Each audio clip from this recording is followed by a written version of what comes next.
If you're not paying attention to what I'm saying, would you know what I'm talking? No way. No. That's so with every aspect of life, isn't it? Yeah. If you're not paying attention to it, you don't know what you're eating, you don't know what you're breathing, you don't know what's happening. Most people will not notice the fragrance of the flowers or anything, they're just walking through like rocks. Or let me say a bull because they want to, a bull is worshipped in the stock market. So, it's a evolutionary fallback. If you walk like a bull or a bear, it's an evolutionary fallback. You evolved to be a human being, taking millions of years, now you don't want to fall back. To be human means, what is unique about a human being is, we do the same things what the other animals do. It is just that all that the animal can do, we do the same things, but we can do it consciously. Right. That's a big difference. Right. And doing anything consciously will not come if you don't have sufficient attention towards things that you do or things that you do not do. Especially things that you do not do, you must have absolute attention towards those, Right. otherwise they'll creep into you. Sure. So this attention deficiency syndrome has happened because people's idea of education is information. Okay. Right now, the whole idea of human education system has become heaping you with information. The more information you heap on any mind, or let's say starting from childhood, the more he will develop aversion to attention. Because without knowing anything, information gives you a false feeling that you know everything. This has become a fashion now. Today, if you're invited for a dinner party, you Google out information about the 100 billion galaxies, they've all been numbered and named and all that, okay? That 566BZ, Yeah. that galaxy, about that you know some information. You Google out, get these 2 sentences out and go to the dinner party. Whoever talks to you, they say, how are you? Hey, do you know about this galaxy which is a trillion light years away, which is a BB whatever? And you talk about it, everybody thinks you're smart. There's a whole problem with the world right now.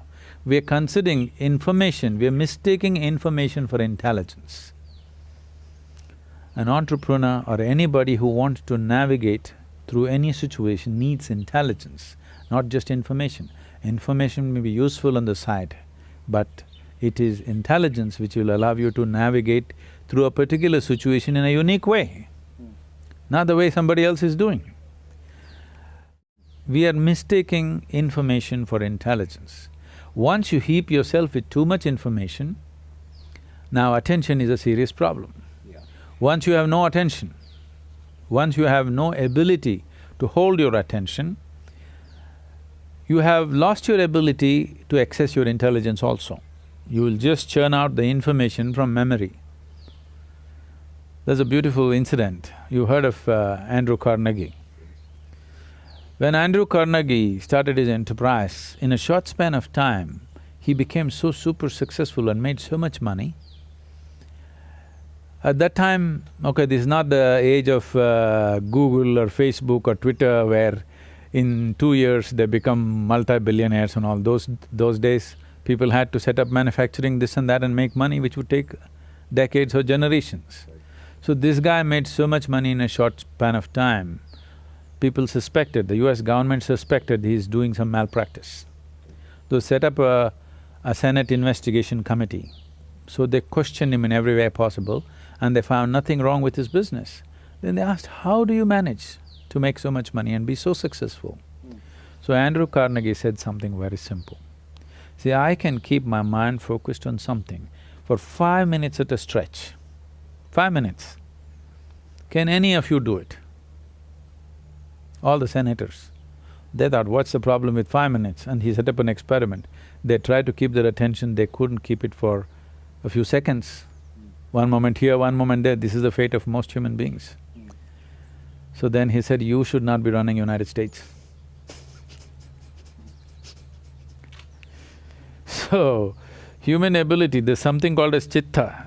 There's a different… see, in English language, mind is mind. largely you're considering the memory part of your mind as mind. Right. In the yogic system, there are four main aspects of the mind. I'll not go into the detail, but the memory part of the mind is of least importance. It's the chitta, which is connected with the consciousness, which is most important. If you find a shape for your chitta, that shape will manifest always, because it's empowered by life-making material which for lack of words we're using the word consciousness, Right. that which is the basis of life. Right. Once your mind is yoked to that, then what shape your mind takes, mind is like a cloud, you can make it any shape. You can make it godlike, you can make it a devil out of it, you can make a pig out of it, you can make whatever out of it, you know? Sure. It's a nebulous thing. Sure. So what shape you give to your chitta, it will always manifest in the world because it's empowered by life-making energy behind it. So that is the most important aspect of the mind, not the memory. Memory is important to handle the material aspects.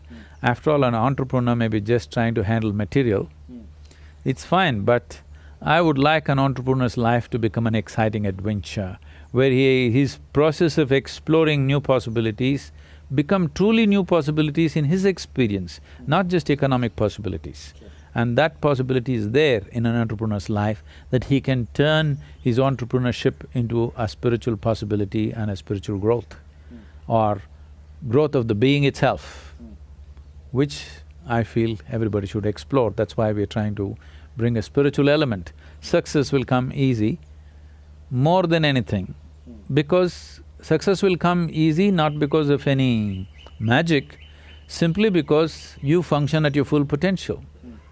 If you want to… there is… in schools they have something called as a three-legged race. Yeah. Though you get 3 legs, you run slower. With 2 legs, you would run faster, isn't it? Yeah. With 3 legs, you must become more efficient in numbers if you just simply look at it. But this is how it is. With more information means something that is not yours, you attach it to your memory and identify yourself with it. The more you do that, the less effective you become. But right now, our whole idea of education is information, and there is internet. A 12-year-old child knows what is the name of the galaxy up there, a trillion light years away, which is not good for him. Because this is not knowledge, this is not of any usefulness, this is only for boastfulness. And above all, it'll take away your ability to pay attention, because the basis of attention is you realize that you do not know even a speck in the universe properly. In its entirety, you do not even know an atom. That's why you can pay attention. If you think, I know this, you cannot pay attention. It's the arrogance of information which will bring you attention deficiency.